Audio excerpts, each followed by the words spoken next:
Matthew was a curious boy. He loved to read. One day he found a book. It was glowing. The book had a big shiny lock. Matthew opened the lock. As soon as he opened the book, whoosh! He was in a new world. The world was full of color. There were talking animals. There were magical creatures. Matthew was so excited. He couldn't wait to explore. He saw a beautiful castle in the distance. It shimmered and sparkled. I wonder who lives there, he thought. Matthew decided to go and see. The castle was enormous. It was made of sparkling stones. Matthew had never seen anything like it. He walked towards the giant wooden doors. They creaked open as he approached. Inside, everything was golden and shiny. Matthew gasped in wonder. He saw a long table. On the table was a huge bowl of oatmeal. That looks delicious, Matthew thought. He was about to take a bite when he heard a voice. Who's eating my oatmeal? A girl with golden hair peeked out from behind a curtain. It was Goldilocks! Hello, said Matthew. I'm Matthew. I didn't mean to eat your oatmeal. Goldilocks giggled. It's all right, she said. There's plenty for both of us. Matthew and Goldilocks shared the oatmeal. They talked and laughed. Goldilocks told Matthew about the magical land. She warned him about the grumpy troll who lived under the bridge. She also told him about the wise old pigs who knew all the secrets of the land. Matthew thanked Goldilocks for her help. He decided to go and find the wise pigs. Matthew walked for a while. He saw a cozy little house made of straw. He knocked on the door. Who is it? Grunted a voice. The door opened a crack. Matthew saw a little pig peeking out. Hello, said Matthew. I'm looking for the wise pigs. The little pig smiled. You found us, he said. Come in, come in. Matthew stepped inside. He saw two other pigs. They were sitting by the fire.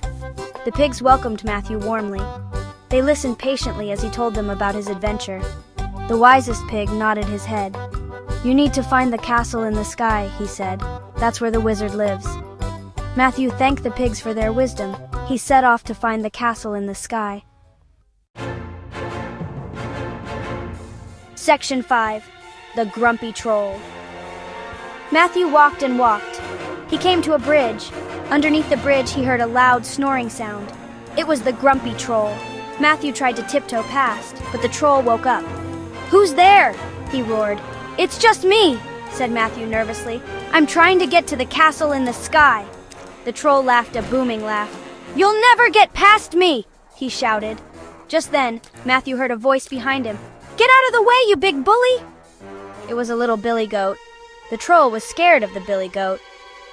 He scurried away under the bridge. Matthew thanked the billy goat and continued on his journey. Section 6. A Race and a Beanstalk. Matthew walked for a long time. He was starting to get tired. Suddenly, he saw a hare and a tortoise having a race. This is my chance, thought Matthew. He hopped onto the tortoise's back.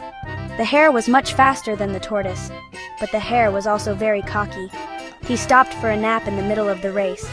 The tortoise, slow and steady, kept going. He reached the finish line first. Matthew thanked the tortoise for the ride. He looked up and saw something amazing. It was a giant beanstalk. The beanstalk reached all the way up to the clouds. This must be the way to the castle in the sky, thought Matthew. Matthew began to climb. He climbed and climbed. The clouds swirled around him. He climbed until he reached the top of the beanstalk. And there it was, the castle in the sky. The castle was even more beautiful than Matthew imagined. It sparkled and shimmered. Matthew couldn't wait to go inside, but there was a problem. The door to the castle was locked. Matthew looked around for a key, but he couldn't find one. Now what, he wondered. Matthew sat down on a cloud, feeling defeated. He noticed a beautiful harp leaning against the castle wall. He had never seen a harp like this before. It shimmered with an otherworldly glow. Matthew reached out and plucked one of the strings. As soon as he did, the harp began to play the most beautiful music he had ever heard. The castle door swung open. Matthew couldn't believe his luck. He thanked the magical harp and stepped inside. The castle was filled with wonders. Matthew saw talking animals, magical creatures, and sparkling jewels.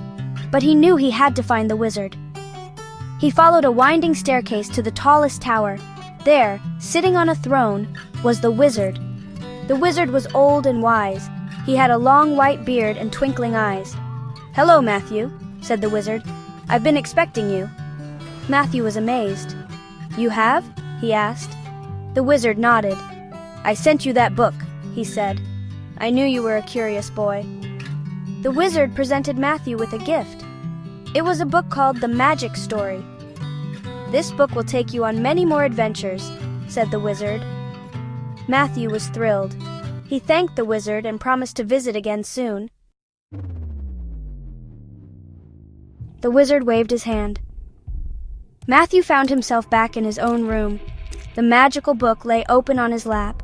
It was glowing again. Matthew smiled. He couldn't wait for his next adventure.